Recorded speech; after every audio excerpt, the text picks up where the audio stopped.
Poets are the unacknowledged legislators of the world. इथे जर बघितलंस तर काय होतंय बघ की मुद्दा असा आहे, पहिला आहे डिकोड करायला. पोएट्स हा वेगळा भाग आहे. अनएक्नॉलेज्ड म्हणजे ज्यांच्या कार्याची आपण कधी दखल घेतली नाही, परंतु कुठल्याही प्रकारची साभार पोच न देता त्या अशा कविता, कवी, त्यांच्या कवी संग्रह, ठीक आहे, काव्य यांच्या माध्यमातूनच जगामध्ये आत्तापर्यंत नियमन, नियम आणि प्रमाणक हे प्रस्थापित झालेली आहेत. या समाजावर, या देशावर, या जगामध्ये जे काही नियंत्रण साध्य झालेलं आहे आत्तापर्यंत, मोस्टली हे या कवींच्या काव्यातून झालेलं आहे, काव्यामधून ते झालेलं आहे. फॉर एक्झाम्पल बघ, महाभारत, महाभारत आणि त्याचबरोबर रामायण हे काय आहेत बरं? हे दोन्हीही महाकाव्य आहेत, महाकाव्य आहेत. मग गटे, होमर नावाचे एक महाकाव्य आहे.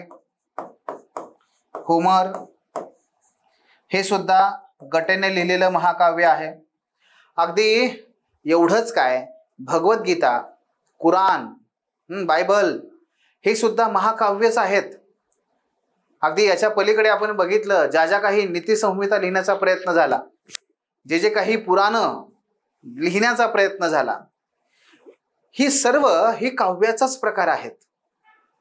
आणि ह्या काव्यातून या कविता लिहिणारा हा जो कवी आहे, त्या कवीने सातत्याने या समाजाला उपदेश केलेला आहे. काय नीतिसंमत आहे, काय अनीतिसंमत आहे, काय करणं योग्य आहे, काय करणं अयोग्य आहे.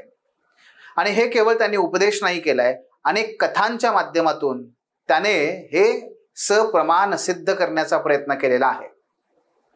यासाठी कवीची समज किती उत्तम असावी लागते हे आपल्याला महर्षी वाल्मिकी आणि व्यास यांच्या या एकूण महाकाव्यातून पाहायला मिळू शकतं. जे महर्षी वाल्मिकी आणि व्यास यांच्या संदर्भात आहे, तेच तिकडे गटेच्या संदर्भात आहे. तेच जेव्हा आपण बघतो की कुराण मधल्या ज्या काही आयात आहेत, हे काय आहे, शेवटी ते एक प्रकारच्या त्या कविताच आहेत, काव्य आहेत. आणि त्यातून तो दिलेला संदेश आहे, त्यातून दिलेला तो उपदेश आहे, हे नियमच आहेत, ज्यातून समाजाचे नियम प्रस्थापित होत गेले. आणि त्याचबरोबर आज सुद्धा जगभरामध्ये जे काही नियम अस्तित्वात आहेत, कायदे अस्तित्वात आहेत, हे बघ, हे कायदे बहुतांशी या काव्यानुसारच आहेत, ह्या काव्यानुसारच आहेत. आता ह्या महाकाव्यांची रचना, महाकाव्यांचा एकूण त्यातून दिले जाणारा उपदेश, महाकाव्यांची उद्दिष्ट अशाच पद्धतीने आहेत की जी आज आपण आपल्या संसदेमध्ये जे कायदे संमत करतो त्याच्यामध्ये सुद्धा त्याच पद्धतीने ते रिफ्लेक्ट होतं, त्याच पद्धतीने ते रिफ्लेक्ट होतं. आजचा कोणताही कायदा घ्या, हे कायदे समाजातल्या एखाद्या प्रश्नावरती भाष्य करतात, त्याच्यामध्ये दुरुस्त्या करण्याचा, सुधारणा करण्याचा ते प्रयत्न करतात. आतापर्यंतच्या काव्याने हेच साध्य करण्याचा प्रयत्न केलेला आहे. आणि म्हणूनच रवींद्रनाथ टागोर यांचे जे यांच्या कविता ज्या आहेत, हे लक्षात घ्या, यांच्या कविता फक्त कविता नाही आहेत, त्या आजच्या बॉलिवूडच्या गीतांप्रमाणे नाही आहेत. त्या कविता आहेत एक संदेश देणाऱ्या, उपदेश देणाऱ्या.